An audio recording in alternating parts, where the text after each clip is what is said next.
Hi, I'm Brendan Moran. And I'm Ruby Lopez, and welcome to Creek Currents. This month, I take you to the summit of Mount Diablo to visit a group that's making sure that people get the most out of their time at Mount Diablo State Park. But first up, I visit a park myself to play the newest game in town.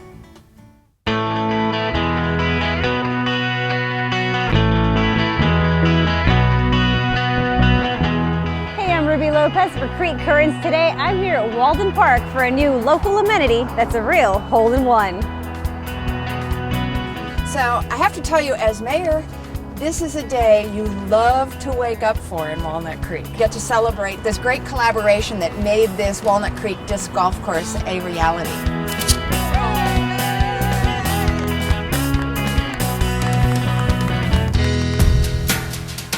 I'm here with Kevin Safina. You are the Assistant Director of the Arts and Recreation Department, right? I am. So talk to us about the role that your department played in making this a great day and this course happen. About 4 years ago, we were approached by this gentleman, Chris Dana, about developing a disc golf course in Walnut Creek, which we didn't have. It took 4 years to find the right spot for it and the right people to get involved in it. So thanks to Chris and his colleagues, we were able to make it happen. Okay, so talk to us about some of the excitement as this day was coming along and, you know, what's the feel? A lot of people in the community have been really excited about playing, and so they've been glad that there's a course here near them. It's near the trail, which is great access to people who want to walk or take part or come to play. So it's been fun to see a lot of people out here already, and we've just been open. We had a soft opening a couple weeks ago. Okay. This is the official grand opening, and so we're excited that people are here and they're able to play. Very cool. Well, it's definitely a community effort, and you've got a lot of people out here excited today, but it took the community to make this happen as well. There was a lot of help in one day to put this place together, right? Sure. Walnut Creek has what's called a community service day, and we had probably 30 volunteers here on a Saturday who helped to clear the space with the help of staff, build what are called the tee boxes and the baskets, and so it was great to have their support. We also had involvement of our Park Recreation Open Space Commission, and then obviously the support of City Council to make this a reality. Yeah, absolutely. So what would you say to people at home watching saying, oh, that sounds really cool, I think I'd like to try that? Coming out, it's free. Any age, any ability can play. It's relatively flat terrain. It's not frisbees, so you'll have to get a disc. They have them at pretty much any sporting goods store, but bring their family. It's an easy sport to learn, and they can play it really for the rest of their lives. Okay, well great. Kevin, thank you so much. Thanks, Ruby. We're chatting with Chris Dana. Now, you are the founder of the Walnut Creek Disc Golf Club, right? That's right. So explain the sport to us all. Sure, so disc golf is very much like traditional golf. Okay. The difference is you're going to throw a plastic disc about the length of a football field into a basket. This is a 9-hole course. Okay. It's a short course, but it's a technical course because there's a lot of trees here. This is a great course for beginners, a great course for families.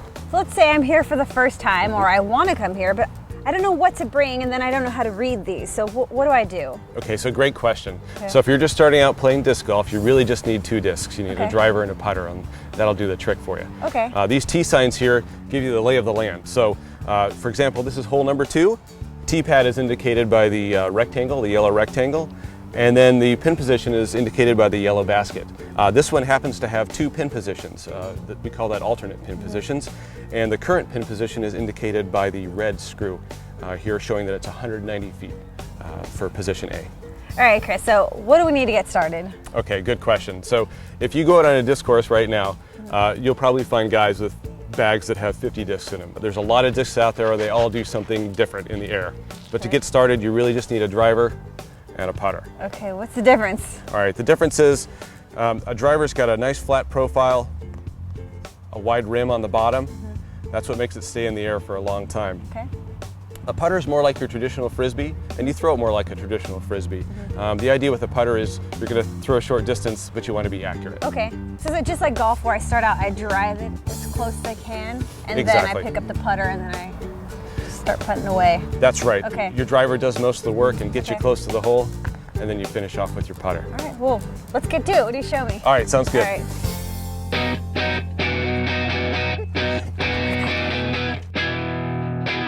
First off, where am I throwing it to? Great question. Okay. So Ruby, if you look in between those 2 trees right there, you're going to see an orange basket. I do, okay. Okay. All right, so power grip, 4 fingers on the inside of the rim, thumb comfortably on the top. And remember, we're going to pull it across our chest not like a Frisbee. Okay. We're pulling it across like you're whipping a towel. Okay.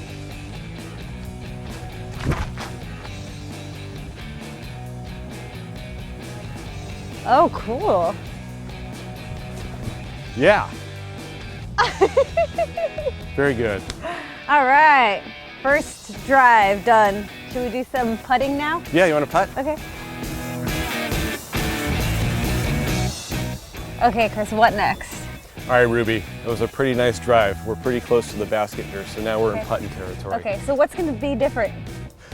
Well, definitely the disc is different, so Okay. it doesn't have the same aerodynamic properties that Okay. the driver has.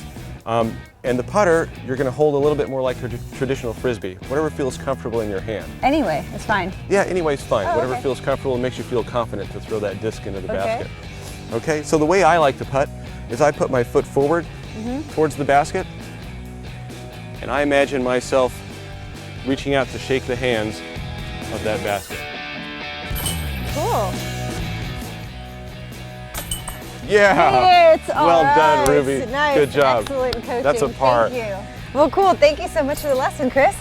You bet, Ruby. You did a great job. I had a great time. Well, what if the people at home want to know where they can find more information about the Walnut Creek Disc Golf Club? Great question. So they can go to Facebook to the Walnut Creek Disc Golf Club page, find out more news and information, and just share their experience. Very cool. Well, check it out, and we'll see you out here at Walden Park.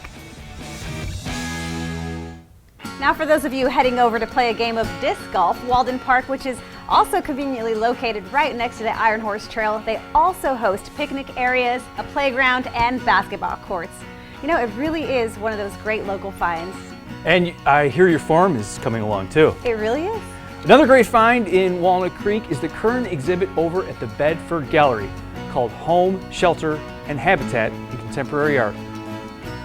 It's a great show that features a national group of artists using paintings, sculpture, video, and photography to explore the concept of what home means in our modern lives.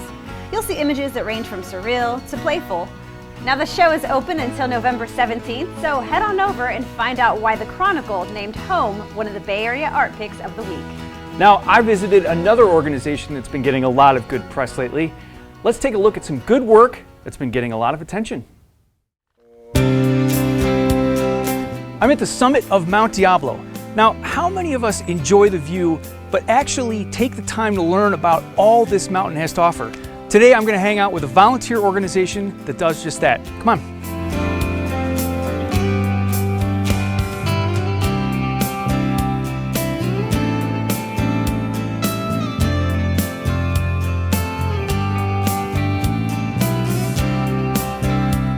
I'm here with Rich McDrew. He is with the MDIA. Rich, question for you. What is the MDIA? MDIA stands for Mount Diablo Interpretive Association. We're a nonprofit 501c3 organization in Mount Diablo State Park to help the park, mostly in the interpretive arena. We do all the publications in the park. There's a handout called the Mount Diablo Review that's given to everybody who enters the park.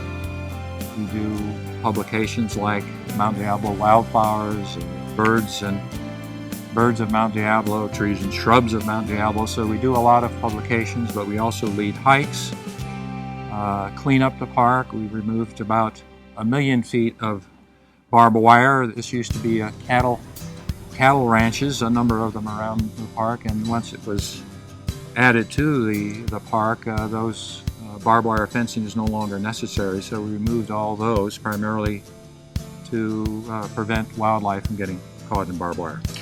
We're at the summit right now, and I take it what's valuable about what you guys do is somebody comes up here for the view, but then they learn about all the other things that are going on with the state park as well, right? Mm-hmm.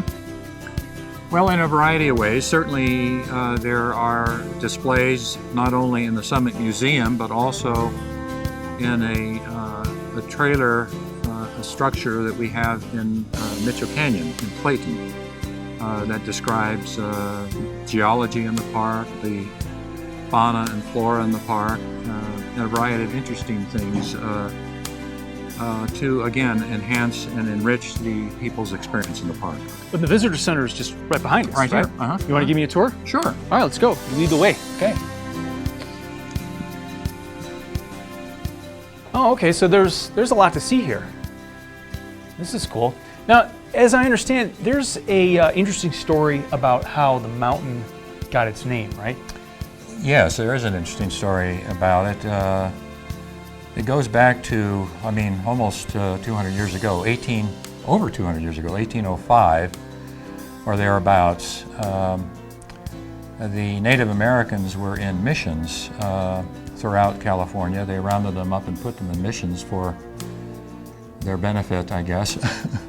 And they didn't like that, so at Mission San Jose, a group of Native Americans tried to go back to where they originated from, this area. Mexican soldiers traced them to a large area near Buchanan Field and rounded them up in a thicket area.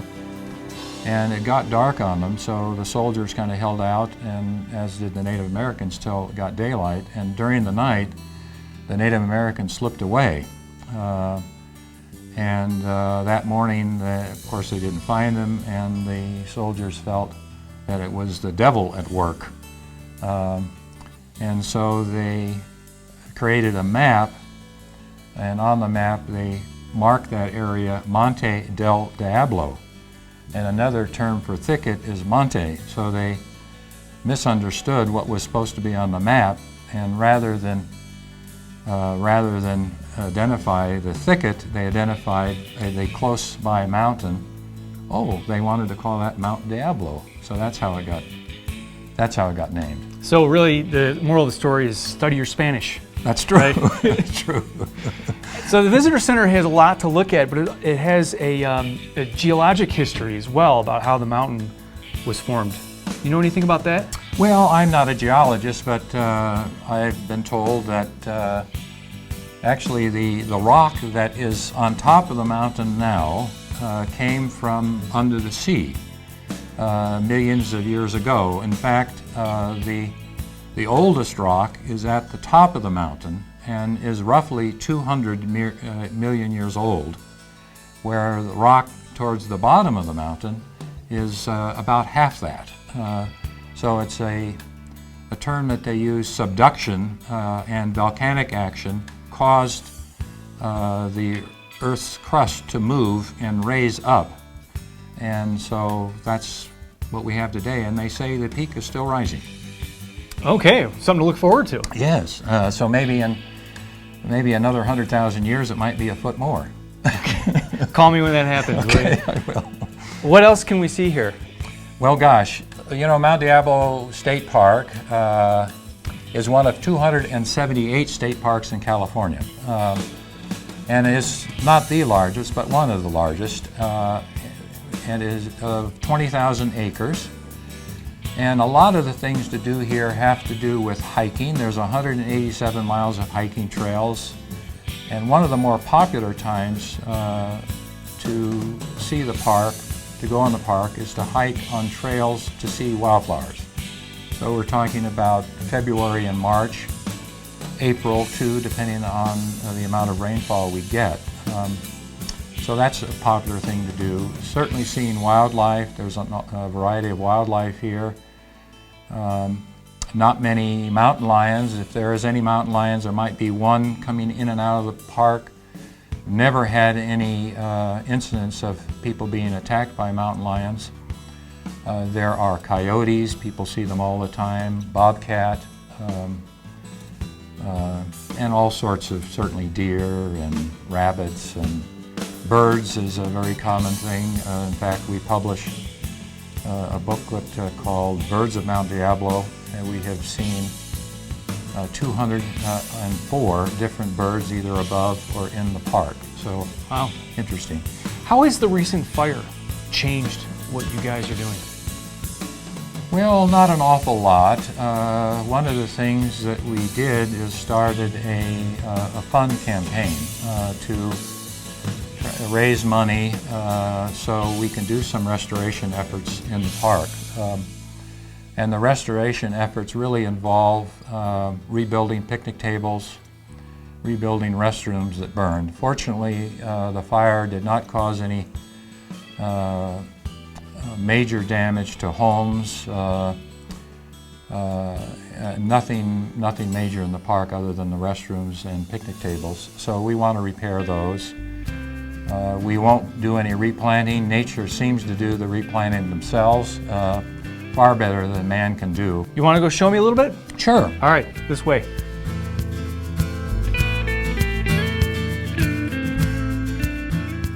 Okay, so we're in one of the more heavily damaged areas of the mountain from the recent fire, but there's good news because it seems as though the vegetation is coming back. Isn't that right? It's coming back already. Isn't that something how it's coming back so quick? And it was just because there was a little bit of moisture. We had about a quarter to a half inch of rain just after the fire. Maybe it was about a week after the fire that started these plants already. So the restoration will take probably 10 years before it will all come back, and it will look like there was never a fire here other than perhaps some burnt stubs. Now, you mentioned that the MDIA is volunteer run, and volunteers like yourself actually come through and pick up refuse. Yes, Are you always looking for more volunteers? Tell me about the organization. Sure. Well, we have 325 members now, and certainly we love to have volunteers. And to be able to do restoration work, to volunteer for Mount Diablo Historical Association is terrific because you're doing something worthwhile, and it makes you happy. Thanks, Rich, for all your help and all that you've done today. You're welcome. It's my pleasure. All right.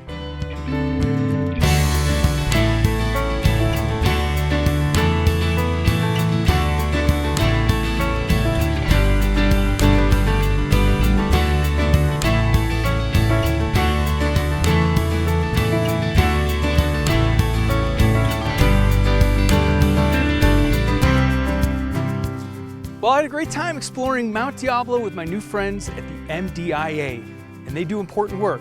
If you want to get involved, just visit their website for more information.